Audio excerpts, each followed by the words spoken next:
E aí galera da escola de BJJ, a gente está aqui com o Luiz Fernando, fisioterapeuta. Ele vai estar integrando a nossa equipe para falar de lesões, reabilitação e pré-habilitação. E hoje a gente vai bater um papo sobre lesões no jiu-jitsu, o que é possível fazer para evitá-las, como remediá-las. Então vamos lá, Fê. Apresenta um pouquinho e... Bom, meu nome é Luiz Fernando Morita, eu sou fisioterapeuta e eu sou especializado em reeducação funcional da postura e do movimento, onde a gente procura olhar o atleta, o movimento dele, como está sendo gerado.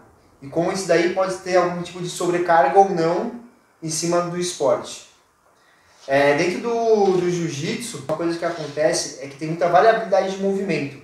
Então acaba estando sujeito a ter muita sobrecarga em cima dos praticantes, né? Você que está fazendo já há um tempo, você deve estar... Assim, eu acho que tem essa questão do esporte de combate que ele é caótico, né? Sim. Eu vim do levantamento de peso, do crossfit, onde você tem muita sobrecarga, inevitavelmente, mas pelo menos você está praticamente o tempo todo no domínio do movimento, você sabe o que você tem que fazer direito. Eu vejo, e talvez seja um campo de estudo legal para você, que no jiu-jitsu e outros esportes de combate, você sempre tem que estar reagindo a um estímulo que você não tem muita certeza, você tem que processar um estímulo rápido e reagir a ele. Com certeza, porque dentro de outros esportes, como o levantamento olímpico, você tem todo o controle ali. Você treina para um movimento específico. Já no jiu-jitsu, você depende de uma outra pessoa. Você não sabe o que a pessoa vai fazer e ela sempre está querendo te finalizar. E assim, então, o tipo de sobrecarga é totalmente diferente comparado a um esporte como o levantamento olímpico, esportes que são solos, né, digamos Sim. assim. Bom, pensando no jiu-jitsu, pensando em questões de sobrecargas, a parte dos estudos, eles conseguem hoje especificar um pouco do que é mais lesionado ou não, né? Mas só que ainda não sabe exatamente como prevenir exatamente algumas coisas. Por ser um esporte de contato, onde existe uma variabilidade do movimento muito grande, e você tem um adversário ali a todo momento te colocando em posições assim totalmente desconfortáveis e que não são normais no nosso dia a dia, digamos assim, né? E quais são essas principais articulações que sofrem sobrecarga? Quais são as principais lesões que você... Olha, as principais lesões que, dependendo do artigo, apresenta, seria dedos e mão, tornozelo e dedos do pé, provavelmente por conta da movimentação que acontece no chão, e é descalço, pouca proteção. Em terceiro lugar, eles estavam apresentando o cotovelo, em quarto, ombro e em quinto, lombar. Aí, dependendo do artigo, quando eles olhavam se era um diagnóstico próprio da pessoa, se era um diagnóstico médico, eles viam que tinha uma diferença. Quando ia para um diagnóstico médico, já era uma lesão mais grave. Já era uma ruptura de ligamento, já era uma fratura. Então, assim, quando era diagnóstico médico, o que apresentava? Lesão de joelho, lesão de ombro. Não apresentava nem tanta lesão de dedo, porque era uma coisa que passava depois de uns dias, ou a pessoa conseguia voltar a treinar depois de uma semana. Então você acha que é muito mais por causa que as pessoas não vão no médico por lesão de dedo? Ou porque você precisa de um médico para diagnosticar uma lesão dessas de ligamento, de ombro, de joelho? Eu acho mais pela incapacidade que gera. Porque assim, dentro do jiu-jitsu, a quantidade de grip que você faz, você vai treinar 1, 2 horas, são 2 horas numa pegada forte. Então existe uma sobrecarga grande em cima dos dedos, em cima da mão. E aquilo ali, como limitador, não gera tanta influência. Porque a pessoa parou de treinar, para uma semana, aquilo ali já passa. Se ela rompe um ligamento, se ela estira uma musculatura, na semana seguinte ela não vai conseguir treinar. Então ela sente a necessidade de realmente ter que ir no médico para ver o que está acontecendo e aí fazer uma reabilitação, fazer todo um retorno ao esporte, né? E falando de dedo, eu acho que uma das maiores características assim, de quem luta há muito tempo é as articulações dos dedos grandes aqui, hipertrofiadas. Ficam mais grossas, né? Digamos assim. Isso gera algum malefício a longo prazo ou é só uma coisa estética? Olha, por estudo não existe nada falando disso.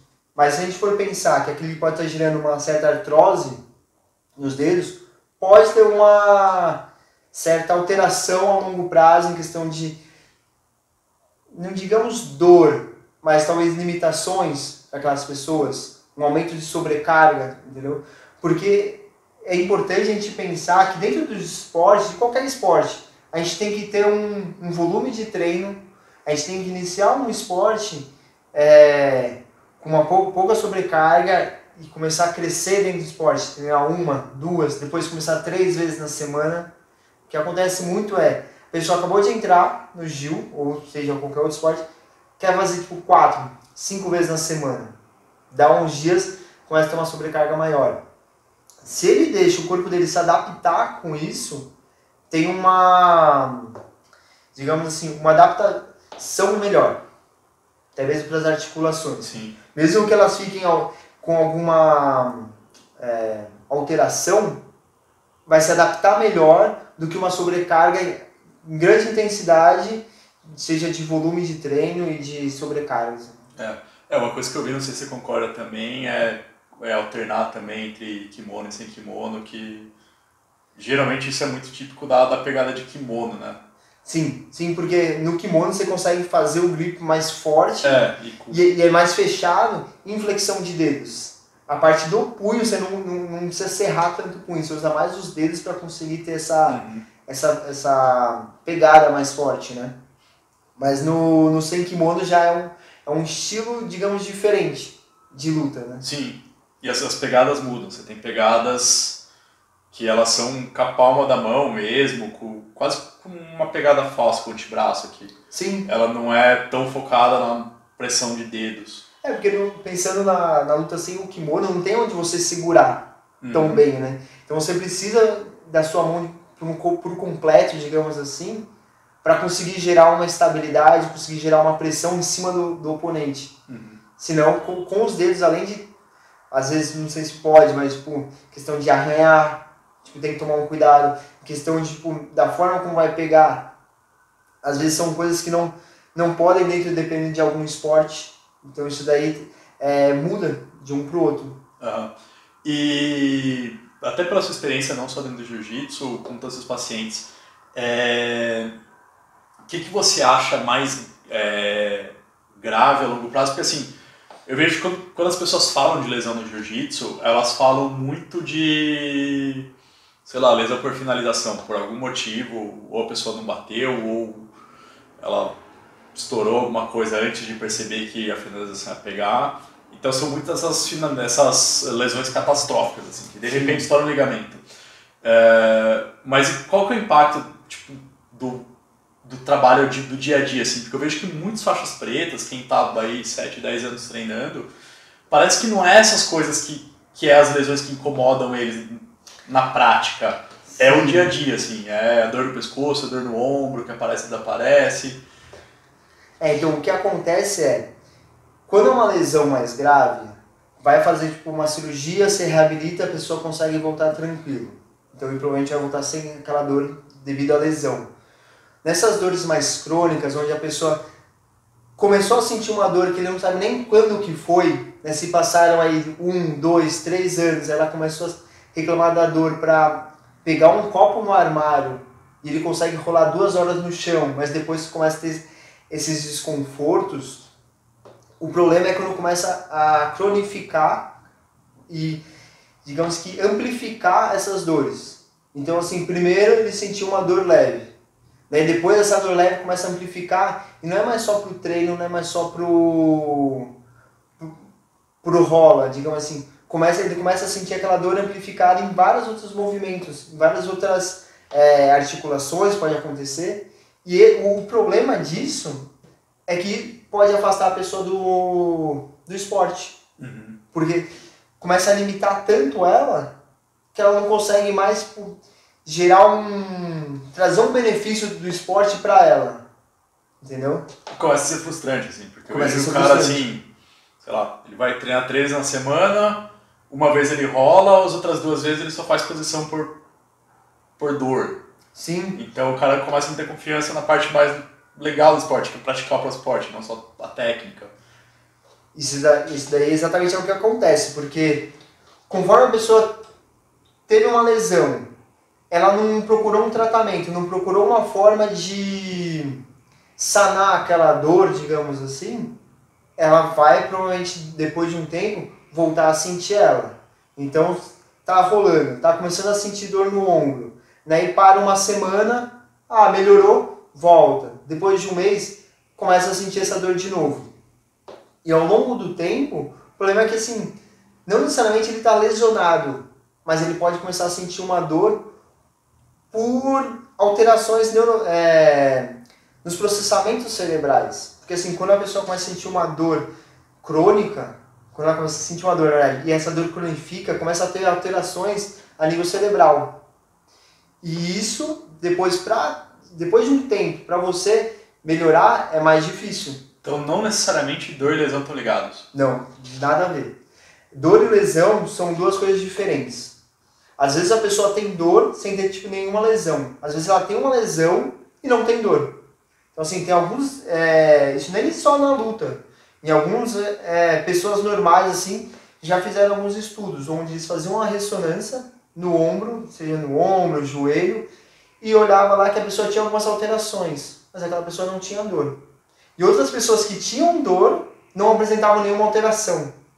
Então assim, a dor ela entra em todo um contexto biopsicossocial, né? Assim, o que aquele esporte é para ela, como que está a vida dela fora dali, como que está o trabalho dela, vida social. Então assim, existe todo um contexto para a gente pensar em dor. Não só exatamente uma biomecânica errada ou uma sobrecarga que o jiu-jitsu ou qualquer outro esporte pode gerar na pessoa. Uhum.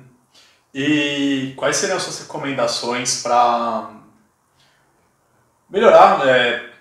Óbvio, tem essas lesões que a gente nunca sabe quando vão ocorrer no esporte, pular na guarda, chaves inúmeras. Sim. Mas assim, qual seria a recomendação para quem está assistindo para melhorar a questão de lesão e dor? Assim? O que você acha que a pessoa pode começar a fazer hoje, sem muito recurso, para evitar que ela se lesione e que ela sinta dor praticando jiu-jitsu? Olha, uma coisa importante, pensando no jiu-jitsu como um esporte que tem uma variabilidade de movimento muito grande, um aquecimento forte é importante, onde a pessoa possa não treinar, mas ela possa movimentar todas as articulações dela, onde ela, quando ela chegue no rola, esteja bem aquecida, porque eu já vi alguns lugares onde o aquecimento era 10, 15 minutos e depois era só rola. Você aquecer durante um rola é muito perigoso, não pode. Tipo, isso é uma coisa que assim, precisa tomar um cuidado. Sim. Tem lugar que é tatame aberto, as pessoas simplesmente chegam, deixam a garrafinha de água delas do lado e vão rolar. Acontece. Sim. Então assim, se o corpo da pessoa não está preparado ali naquele momento, está frio, recebe às vezes alguma posição, pode gerar um estiramento, pode gerar uma sobrecarga articular, uma ruptura de ligamento, está sujeito, a gente não sabe, né? Então assim, treinar, fazer um bom aquecimento é importante, treinar mobilidades, porque assim, o jiu-jitsu ele tem uma demanda que é diferente de qualquer outro esporte quase. Se você vai lutar boxe, você não precisa ter uma mobilidade gigante.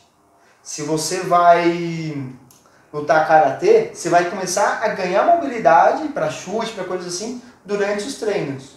No jiu-jitsu, para um rola, se você não tiver algumas mobilidades, você sente uma sobrecarga um pouco maior.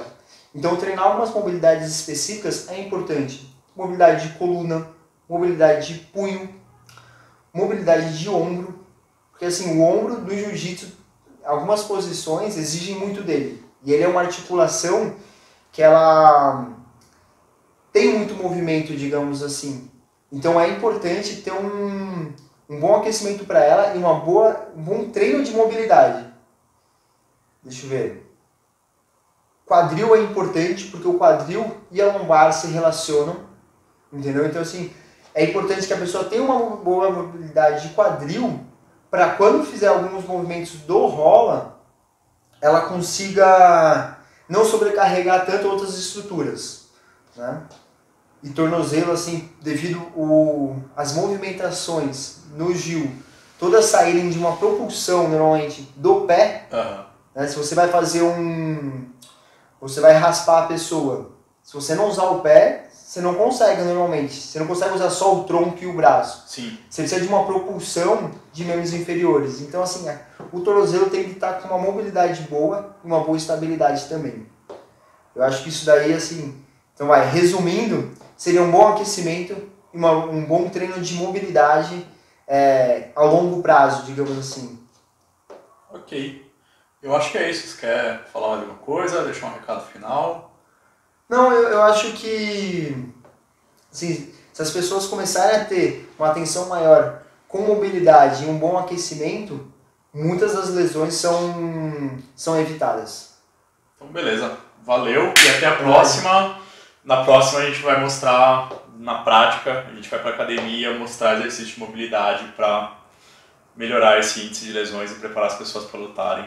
Até porque a mobilidade no jiu-jitsu nunca é demais. Além de se prevenir, você vai se atleta muito melhor. Com certeza.